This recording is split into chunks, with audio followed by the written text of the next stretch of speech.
Today we're going to talk about the EcoFlow Wave 2 again.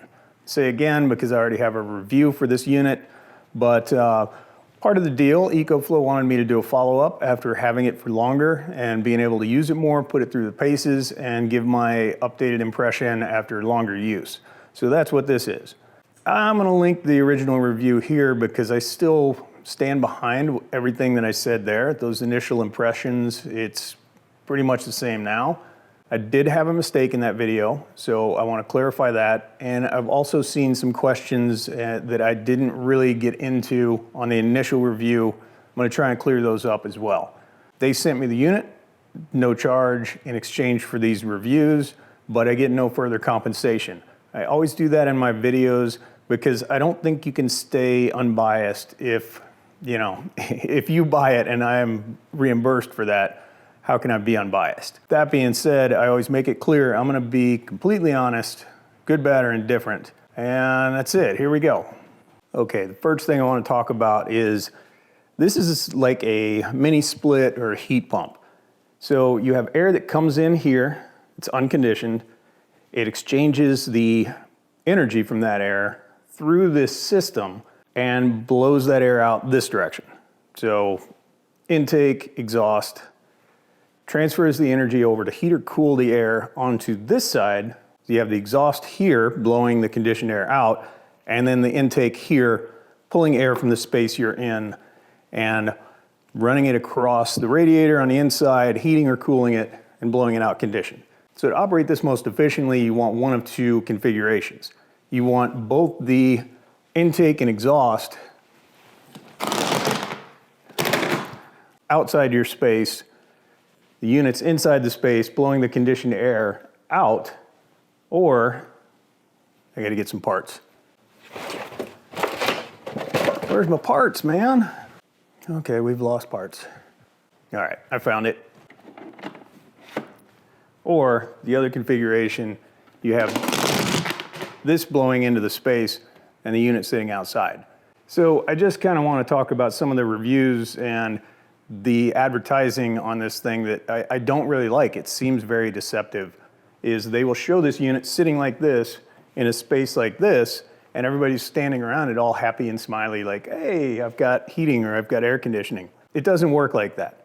If you want it to run properly, I mean, sure, it'll blow some hot or cold air out, but it'll also be putting the opposite back into the same space that it's in. And kind of on my original review, I also said, you need an enclosed space. And I just kind of find it funny when I see them showing this thing, like people standing outside their RV in the wide open with the air conditioner there. It's not conditioning anything unless you have your head directly in front of the supply. You got to have the right space for it. If you want it to run efficiently, you want to have it set up so your either intake and exhaust is outside the space or the supply is inside the space and the unit is outside it. So another point of confusion is how you power the unit. Obviously, it will run off the Delta battery. That is going to be the most efficient way to run it. The Delta has like 1,000 to 1,100 watt hours, so I have found that that doesn't get me through the night for heating or cooling. So you have the power issue that I mentioned in my other review, but people are under the misconception you have to buy this battery. You don't. You can power it through AC power directly plugged in here on the unit, separate from the battery itself. Battery's down here, the connection cord's here, power's into the unit. Now that kind of brings to a complaint that I've seen online, and it's a valid complaint. People say, hey, if the battery isn't enough to really keep it running, why can't I get a battery, run the unit with that one, and have the other battery being charged? Only way to charge this battery is to plug in the AC on the unit and then use the connection cable from the unit to the battery to charge the battery. You can't charge the battery off on its own. I feel like that's a major oversight, especially since my main complaint on this thing is enough power. That's just the drawback. That's what you get. If you want to have multiple batteries, you could extend the life that way, but you can't be charging one while you're running the unit off the other one. Now, another question that people had is, can you power this from a different battery bank than the Delta battery? And the answer is yes. I have an Anker 767 that it can power off of. I have an ARC from Outtakes that I can power it off of. and have a Blue Eddy EB55 that it will not power from. So it has to be compatible with the system, and they're all different. Their levels of efficiency are going to be different. Obviously, the EcoFlow brand and their power banks are going to be the most efficient and compatible because it's the same company. But you can use other battery banks to power this thing. So I've seen questions about, can you use your RV battery or boat battery type of a system to power this? Unfortunately, I don't have that, so I don't know if that will work. I would think theoretically it will, but again, you have to make sure that it's compatible. So you'd have to check the specs of your system and check the specs of the Wave 2 and make sure that that'll work.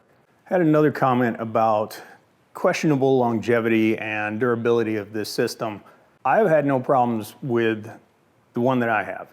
Everything's worked perfectly on every time I've taken it out, but I've had it for a few months. So unfortunately, that's another one that I can't really give you a year down the road, 2 years down the road. Only time's gonna tell on that. If it does break, maybe I'll update this or provide an update of some sort. But for now, been using it for a while, taking it out on several trips, and it works great. So in my experience, longevity, durability, works fine. All right, so another thing that I've seen is a lot of comparisons with this unit and the Zero Breeze.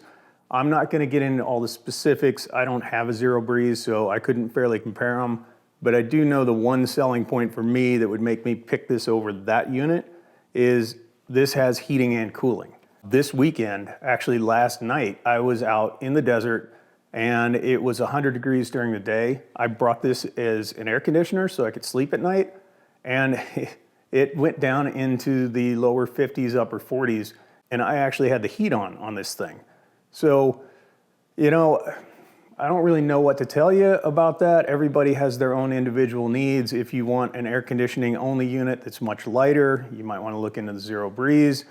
But if you want the heating and cooling, solid option. I hate it when people say this is the best unit or that is the best unit. It really depends on what you need. For me, the Wave 2 hits that air conditioning and heating, and that's what I want, that's what I need, that's why I would pick this unit. For you, it might be different. Really up to you. All right, so final thoughts. It's got its pros and cons like anything else. This is a very niche product.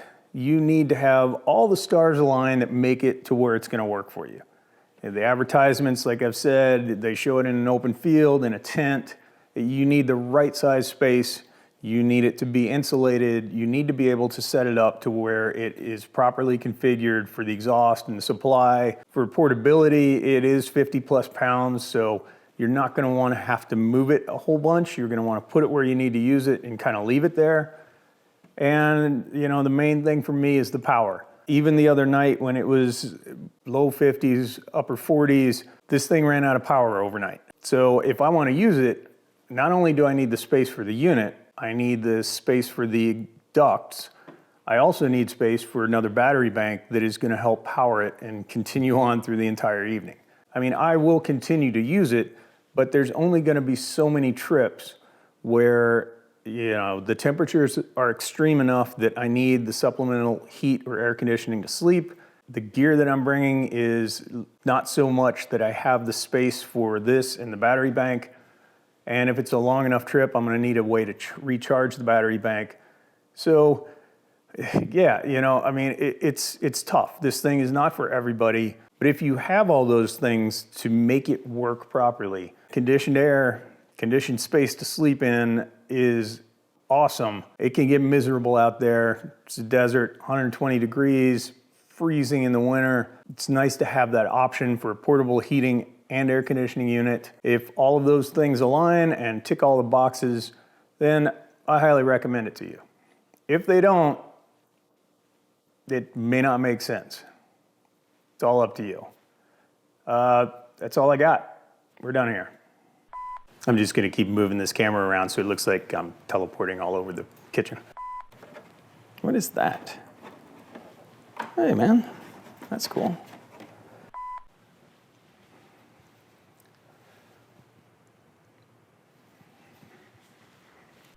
In exchange for the... So, I say again because I already have a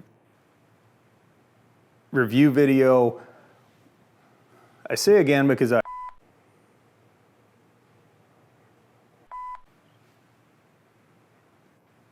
don't know why I just did that.